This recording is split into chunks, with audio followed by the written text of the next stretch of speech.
Hi friends, வணக்கம். Welcome back to my channel. இன்றைக்கி வீடியோவில் ரொம்ப இன்ட்ரெஸ்டிங்கான ரொம்பவே யூஸ்ஃபுல்லான டிப்ஸ் தான் ஷேர் பண்ணியிருக்கேன். ஸோ வீடியோ கண்டிப்பாக இன்ட்ரெஸ்டிங்காக இருக்கும். வீடியோ வந்து ஸ்கிப் பண்ணாமல் பாருங்கள். இப்போ தான் நம்ம சேனலை நீங்கள் ஃபஸ்ட் டைம் பார்க்குறீங்க அப்படின்னா மறக்காமல் சேனலை சப்ஸ்கிரைப் பண்ணி வச்சுக்கோங்க. இதே மாதிரியான நிறைய டிப்ஸ் வீடியோஸ் பார்க்கணும் அப்படின்னா நம்ம சேனல் பிளேலிஸ்ட்லையும் கொடுத்துருக்கேன். ஸோ மறக்காமல் டைம் இருந்தது அப்படின்னா செக் பண்ணுங்கள். இந்த வீடியோ பிடிச்சிருந்ததுன்னா மறக்காமல் ஒரு லைக் கொடுத்துட்டு வீடியோ பார்க்குறதுக்கு ஸ்டார்ட் பண்ணுங்கள் ஃப்ரெண்ட்ஸ். இப்போ வாங்க நம்ம வீடியோக்குள்ளே போய்ட்டு என்னென்ன டிப்ஸ் இருக்குன்னு பார்க்கலாம். இப்போ நம்ம ஃபஸ்ட்டு டிப் என்ன அப்படின்னு பார்க்கலாம். நம்ம வந்து வீட்டில் அந்த மாதிரி கவரிங் வளையல்லாம் நிறைய பேர் வந்து யூஸ் பண்ணுவோம். ஸோ அந்த மாதிரி நம்ம யூஸ் பண்ணுற வளையல் வந்து பார்த்திங்க அப்படின்னா அதோட ஷேப் வந்து போக போக மாற ஆரம்பிச்சிடும். பாருங்கள், நான் இந்த மாதிரி பண்ணி காட்டுறேன். உங்களுக்கு பார்க்கும்போதே தெரியும் ஒரு வளையல் ஒரு ஷேப்பில் இருக்குது. இதை வந்து எப்படி ஈஸியாக பழையபடி ரவுண்ட் ஷேப்பில் மாற்றுறது அப்படிங்கிறத பார்க்கலாம். இந்த மாதிரி வந்து வீட்டில் இருக்கிற ஒரு டம்ளர் எடுத்துக்கோங்க. எடுத்துகிட்டு இந்த வளையல் எல்லாத்தையும் வந்து இந்த மாதிரி செட் பண்ணிக்கோங்க. ஒரு வளையலாக வந்து பண்ணிவிட்டு நல்லா அந்த மாதிரி டைட் பண்ணி அந்த வளையலை கீழே தள்ளுங்க. அந்த மாதிரி நீங்கள் பண்ணிகிட்டே வரும்போது என்னாகும் அப்படின்னா நல்லா உங்களுக்கு அதாவது அந்த வளைஞ்சிட்ருக்க பாருங்கள், அந்த ஷேப் வந்து மாறிடும். அது மட்டும் இல்லாமல் ஒரு சில வளையல்களில் அந்த ஷேப் வந்து லைட்டாக தான் வந்து மாறும். ஸோ அதுக்காக நம்ம என்ன பண்ணலாம் அப்படின்னா வளையலை வந்து நல்லா அந்த மாதிரி வச்சுட்டு அந்த டம்ளர் இருக்குது பார்த்திங்களா, அந்த டம்ளருக்கு அடியில் வரைக்கும் நீங்கள் நல்லா அந்த மாதிரி ப்ரெஸ் பண்ணி கொடுத்துட்டு அதுக்கப்புறமா ஒரு கீழே வச்சுக்கோங்க. இந்த மாதிரி கீழே வச்சுட்டு 2-3 தடவை இந்த மாதிரி பண்ணிங்க அப்படின்னா கரெக்டான ஷேப்பில் உங்களுக்கு கிடச்சிரும். ஒரு வளையலையும் வந்து தனித்தனியாக இந்த மாதிரி மாட்டிட்டு அதுக்கப்புறமா கீழே வச்சு ஒரு 2 சுற்று சுற்றுங்க அந்த டம்ளரை. அதுக்கப்புறம் உங்களுக்கு வந்து எல்லா வளையலுமே ஷேப் வந்து கரெக்டாக வந்துடும். ஸோ கண்டிப்பாக ட்ரை பண்ணி பாருங்கள். இப்போ நம்ம அடுத்த டிப் என்ன அப்படின்னு பார்க்கலாம். நம்ம வீடுகளில் வந்து யூஸ் பண்ணுற தொடப்பம் வந்து ரொம்பவே நம்ம வந்து யூஸ் பண்ணவே முடியாது இதுக்கு மேலே அப்படின்னு நினச்சி தூக்கி போடுற கண்டிஷனில் இருந்துச்சு அப்படின்னா அது வந்து நீங்கள் இந்த மாதிரி ரீயூஸ் பண்ணிக்கலாம். இந்த மாதிரி நீங்கள் பண்ணி வச்சுக்கிட்டீங்க அப்படின்னா உங்களுக்கு வந்து நிறைய க்ளீனிங் ஒர்க்குக்கு இந்த மாதிரி தொடப்பம் வந்து யூஸ்ஃபுல்லாக இருக்கும். ஸோ பார்த்திங்கன்னா நான் அந்த கட்டை எல்லாத்தையுமே வந்து பிரிச்சுட்டேன். இது வந்து பார்த்திங்கன்னா முன்னாடி இருக்கிற அந்த முனையில் இருக்கிற பகுதி எல்லாமே வந்து நிறைய டேமேஜ் ஆகி உடஞ்சி போச்சு. ஸோ இதை வந்து எப்படி ஈஸியாக நம்ம ரீயூஸ் பண்ணிக்கலாம் அப்படிங்கிறது தான் பார்க்க போகிறோம். இப்போ இந்த தொடப்பத்தை வந்து எல்லாத்தையுமே கரெக்டாக இருக்கிற மாதிரி நான் செட் பண்ணி எடுத்திருக்கேன். இப்போ இந்த தொடப்பம் நமக்கு எந்த அளவுக்கு லென்த்தாக வேணுமோ அந்த அளவுக்கு வந்து நீங்கள் கட் பண்ணி எடுத்துக்கோங்க. நான் வந்து பார்த்திங்கன்னா பின்னாடி அடிப்பகுதியில் ஒரு அடி அளவுக்கு நான் வந்து கட் பண்ணி எடுத்துட்டேன். இப்போ பார்த்திங்கன்னா அந்த 10 ரூபாய் ஜூஸ் பாட்டில் இருக்குது பார்த்திங்களா, வீட்டில் குழந்தைங்க அதிகமாக வாங்கி சாப்பிடுவாங்க இல்லையா ஜூஸு, அந்த மாதிரி பாட்டில் இருந்தால் எடுத்துக்கோங்க. எனக்கு வந்து அந்த தொடப்பம் ரொம்ப சின்னதாக இருந்ததுனால நான் வந்து குட்டி பாட்டில் வந்து எடுத்திருக்கேன். இந்த பகுதி எல்லாத்தையுமே வந்து சின்ன பீசஸாக நம்ம வந்து கட் பண்ணி எடுத்துகிட்டு வந்துடலாம். பாருங்கள், நான் அந்த மாதிரி கட் பண்ணி காட்டியிருக்கேன். இதே மாதிரி எல்லா பக்கமும் வந்து ஹோல்ஸ் போட்டுக்கோங்க பின் சைடில். இப்போ அந்த பாட்டிலோட பின் பக்கத்தில் நம்ம போட்ட ஹோல்ஸ்க்குள்ளே நம்ம எடுத்து வச்சோம்ல தொடப்போம் எல்லாத்தையும் அந்த மாதிரி தனித்தனியாக பிரித்து எடுத்து வச்சுக்கோங்க ஃபஸ்ட்டு. இப்போ அந்த ஹோல்ஸுக்குள்ளே வந்து நம்ம எடுத்து வச்சுருக்கிற தொடப்பம் எல்லாத்தையுமே வந்து உள்ளுக்குள்ளே விட்டுருங்க. அதாவது ஃபஸ்ட்டு வந்து நீங்கள் மூடி போட்டுறாதீங்க, பாட்டிலோட மூடியை வந்து தனியாக கழட்டி வச்சுருங்க, லாஸ்ட்டாக போட்டுக்கோங்க. இப்போ கரெக்டாக அந்த மூடி நம்ம க்ளோஸ் பண்ணுறோம்ல அந்த இடம் வர்ற வரைக்கும் கரெக்டாக தொடப்பத்தை வந்து உள்ளே விட்டுருங்க. இப்போ இருக்கிற எல்லா பீஸ் அதாவது அந்த குச்சி எல்லாத்தையுமே வந்து அந்த ஹோல்ஸ் எல்லாத்துக்குள்ளேயும் சுற்றி நீங்கள் விட்டுருங்க. எந்த அளவுக்கு உங்களுக்கு வந்து கொஞ்சம் கூட கேப் இல்லாமல் நல்லா டைட்டாக வந்து உள்ளே இன்சர்ட் பண்ண முடியுதோ அந்த அளவுக்கு வந்து இன்சர்ட் பண்ணிக்கோங்க.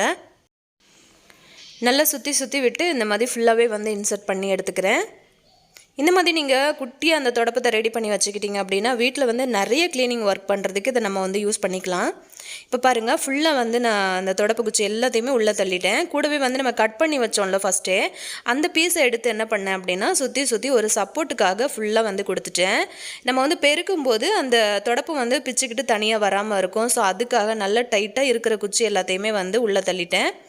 ஸோ இப்போ வந்து நல்லா கரெக்டாக நமக்கு அது ரெடி ஆகிடுச்சு. இப்போ இந்த முனையில் வந்து பார்த்திங்கன்னா இந்த மாதிரி நீட்டிகிட்டு இருக்குல்ல அசிங்கமாக இருந்ததுன்னு சொல்லிட்டு அதையும் வந்து இந்த மாதிரி சிசர் வச்சு நான் கட் பண்ணி எடுத்துக்கிட்டேன். இப்போ பாருங்கள் ஒரே லெவலாக இருக்குது, பார்க்குறதுக்கும் நல்லா இருக்குது பாருங்கள். இப்போ நம்ம என்ன பண்ணலான்னு பார்த்தீங்கன்னா இந்த மாதிரி ஸ்டவ் ஆன் பண்ணிக்கோங்க. ஸ்டவ் ஆன் பண்ணிவிட்டு ஹையில் வச்சிடாதீங்க, நல்லா சிம் பண்ணி வச்சுக்கோங்க. இப்போ நம்ம அந்த தொடப்பம் ரெடி பண்ணோம் இல்லையா, அந்த பிளாஸ்டிக் பாட்டிலை வந்து இந்த மாதிரி பிடிச்சிக்கோங்க. நல்லா மேலே தூக்கி பிடிங்க, சூடு பிடிக்கிற மாதிரி. ரொம்ப பக்கமாக வச்சுட்டிங்க அப்படின்னா டக்குன்னு வந்து உங்களுக்கு அந்த பாட்டில் வந்து உருகிடும். ஸோ பக்கத்தில் ஒரு சின்னதாக இந்த மாதிரி ஒரு காட்டன் துணி வந்து வச்சுக்கோங்க. வச்சதுக்கு அப்புறமா இந்த மாதிரி நம்ம அந்த தொடப்பத்தோட பின்பகுதியை லைட்டாக பிடிச்சி இந்த மாதிரி நம்ம அந்த காட்டன் துணியை வச்சு நல்லா ப்ரெஸ் பண்ணிக்கிட்டே வரணும் அப்படின்னா ஒரு 2-3 நிமிஷத்தில் உங்களுக்கு நல்ல ஸ்ட்ராங்கான கைப்பிடியாக ரெடி ஆகிடும். அந்த பிளாஸ்டிக் பாட்டில் வந்து நல்லா மெல்ட் ஆகிட்டு உங்களுக்கு அந்த தொடப்ப கட்டை இருக்குல்ல பார்த்தீங்களா, அந்த அடிப்பிடி அதில் வந்து நல்லா டைட்டாக பிடிச்சிக்கும். ஸோ நம்மளோட தொடப்பத்துலேருந்து ஒரு குச்சி கூட உங்களுக்கு வந்து தனியாக வரவே வராது. ஸோ பாருங்கள், நல்ல கையில் பிடிக்கிற மாதிரி ரொம்ப அழகாக நம்ம வந்து ரெடி பண்ணிட்டோம். அதுக்கப்புறம் நீங்கள் வந்து அந்த பாட்டிலோட மூடியை வந்து போட்டுக்கோங்க. இந்த தொடப்பம் வந்து ரொம்ப குட்டியாக இருக்கிறதுனால நமக்கு ஈஸியாக இருக்கும் க்ளீன் பண்ணுறதுக்கு, பெருக்கிறதுக்கு எல்லாமே ரொம்ப ரொம்ப ஈஸியாக இருக்கும். வீட்டில் வந்து பக்கமாக, அதாவது நமக்கு வந்து கைக்கு எட்டுற தூரத்தில் பிடிச்சிருக்கிற ஒற்றை கூட நம்ம வந்து ஈஸியாக அடிக்க முடியும். பாருங்கள், அந்த மாதிரி கவுண்டர் டாப்பில் வந்து நம்ம காய்கறி கட் பண்ணி வச்சுருந்தோன்னா கூட அதை கூட இந்த மாதிரி ஈஸியாக நம்ம வந்து க்ளீன் பண்ணி எடுத்துக்கலாம். பூஜை ரூம் அந்த மாதிரிலாம் க்ளீன் பண்ணுறதுக்கு கண்டிப்பாக யூஸ் பண்ணவே கூடாது இந்த மாதிரி தொடப்போம். ஸோ அதுவும் வந்து பார்த்துக்கோங்க. இந்த மாதிரி ஜன்னல் எல்லாம் கூட ஈஸியாக நம்ம வந்து ஒற்றை அடித்து விட்டுக்கலாம். ஸோ கண்டிப்பாக ட்ரை பண்ணி பாருங்கள். இப்போ நம்ம அடுத்த டிப் என்ன அப்படின்னு பார்க்கலாம். இந்த மாதிரி காலிஃப்ளவர் வந்து வாங்கிட்டு வந்ததுக்கப்புறம் சின்ன சின்ன பீசஸ் தான் கட் பண்ணி க்ளீன் பண்ணி எடுத்துக்கோங்க. கொஞ்சமாக சுடு தண்ணியில் வந்து மஞ்சள், உப்பு போட்டு ஒரு 2லேருந்து 3 நிமிஷத்துக்கு லைட்டாக கொதிக்க வச்சு அந்த தண்ணியை வடிகட்டிட்டு அந்த காலிஃப்ளவர் பூ மட்டும் நான் தனியாக எடுத்து வச்சுருக்கேன். இந்த காலிஃப்ளவர் யூஸ் பண்ணி சப்பாத்திக்கு எப்படி சூப்பரான ஒரு சைட் டிஷ் பண்ணுறதுன்னு தான் பார்க்க போகிறோம். இந்த மாதிரி ஒரு மண் பாத்திரம், அதாவது மண் சட்டி அடுப்பில் வச்சுருக்கேன். எண்ணெய் ஊற்றி காஞ்சதுக்கப்புறமா கடுகு, சீரகம், அதுக்கப்புறம் வெங்காயம், கருவேப்பிலை போட்டு இந்த மாதிரி வதக்கிக்கோங்க. கூடவே வந்து தேவையான அளவுக்கு தக்காளி வந்து கட் பண்ணி சேர்த்துக்கோங்க. இப்போ இந்த வெங்காயம் தக்காளி வதங்குற அளவுக்கு நான் வந்து உப்பு, மஞ்சத்தூள் சேர்த்துருக்கேன். இது எல்லாத்தையுமே நல்ல எண்ணெயில் சேர்த்து இந்த மாதிரி வதக்கி விட்டுருங்க. அந்த தக்காளி வந்து நல்லா மசிஞ்சு வரணும் நமக்கு.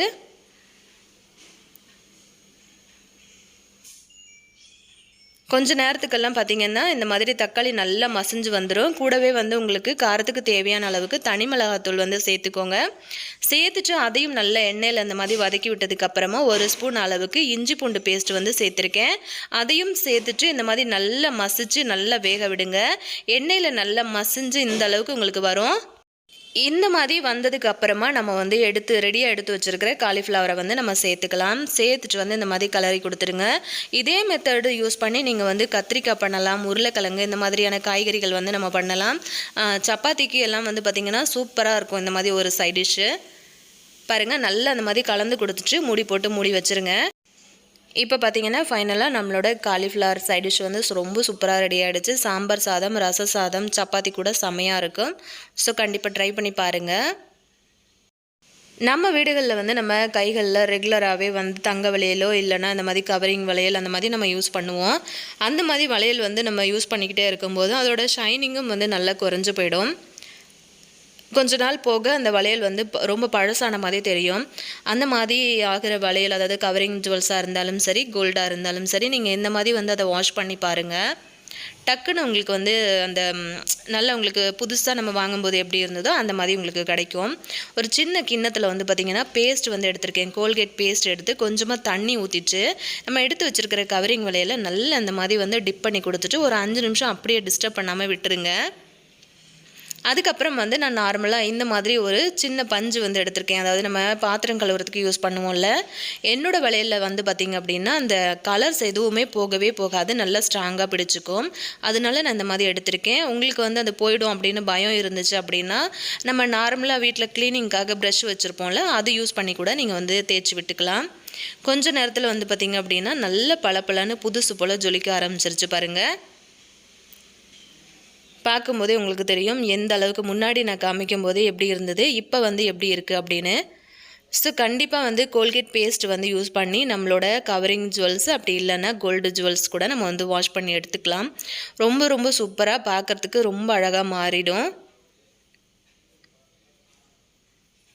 கண்டிப்பாக ட்ரை பண்ணி பார்த்துட்டு எப்படி இருக்குது அப்படின்னு கீழே இருக்கிற கமெண்ட் செக்ஷனில் சொல்லுங்கள்.